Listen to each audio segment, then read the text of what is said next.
Good afternoon, everyone. My name is Jack Reagan Long, and today I'm here to talk about Chapter 1 in the Human Communications book.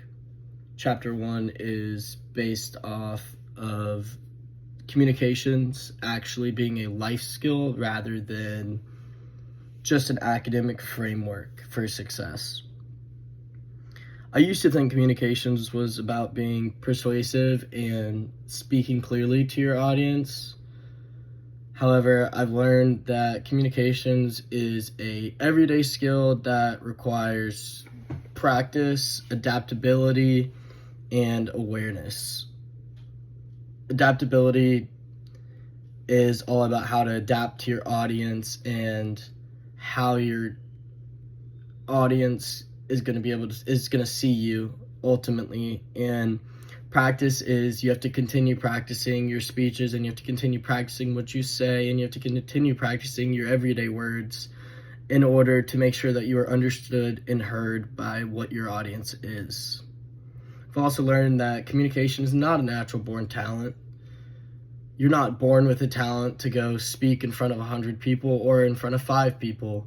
It's a talent that you have to learn and is simply an essential skill for life. In communication, there can be said to be multiple goals. Those goals consist of the following. You have task goals, which are completing assignments or completing a speech for work or completing a presentation for work. Anything that you are doing for a sort of achievement rather than to the public audience as a whole. Then you have relational goals, whether that be in a relationship or a friendship. That just means how you talk to your partner, how you talk to your peers around you, how you portray yourself as either a negative person or a positive person, or someone that has a little bit of both sides to them. It also consists of building trust. You have to be able to be honest and open with your partner and others in order to make sure that they trust you and will listen to you fully. The third goal is identity goals. Identity goals is how you want others to see you as a person, whether that be your personal appearance, like wearing pajamas on the first day of school rather than wearing a polo and khakis, and just dressing a little bit nicer rather than wearing pajamas. You also have to be able to make sure you're put together. You don't want to portray yourself as a stereotype that could be named as a bum, because then people are going to think you're not as successful and you're not as diligent and your work ethic is not where it should be. Now, balancing these goals can be considered complex. However, it simply isn't. You have to understand why you're giving the speech, who you're giving the speech to, and what the professionalism actually is of the speech. And then another big part of human communications is affiliation. Affiliation comes with 3 key concepts I would consider.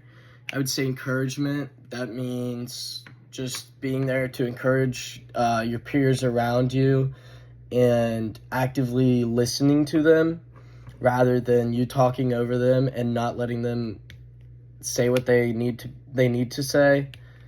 And the last thing I will tell you about affiliation is nonverbal cues, whether that be making sure you maintain eye contact with your audience, and then there's also the downside of that, which is the challenge, and that would be stuttering, delayed replies, and simply just not giving your audience the full attention. Communication is something that we would consider interdependent.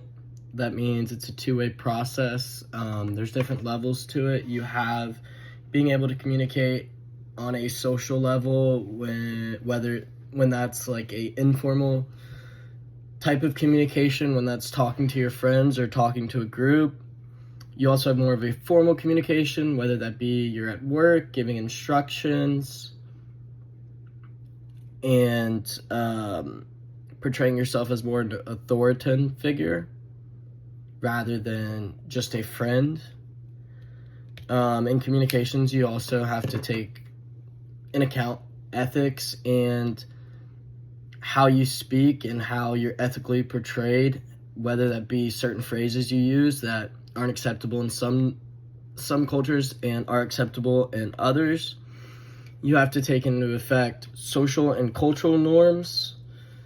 You have to be able to portray yourself as likable and honest and not biased, and also informational, and making sure that you're giving off good information and not misinformation. Everything that I've talked about today very much has a impact on my career and what I want to do. I want to be a lawyer, and in the setting of being a lawyer, you have to be able to persuasively speak, and you have to be able to listen to the other side, and you have to be able to combat against what the other side's saying. So you have to be an active listener, and you also have to be a debater, and you have to be able to adapt to what their words are saying and also what they consider acceptable and what's considered not acceptable. To finish out this chapter takeaway, I will say strong communication doesn't just achieve your goals. Strong communication helps build trust and helps you build relationships with the people around you, and also creates yourself as a positive image and creates yourself as professional and explains you in a way that is more complex than, oh, he's nice.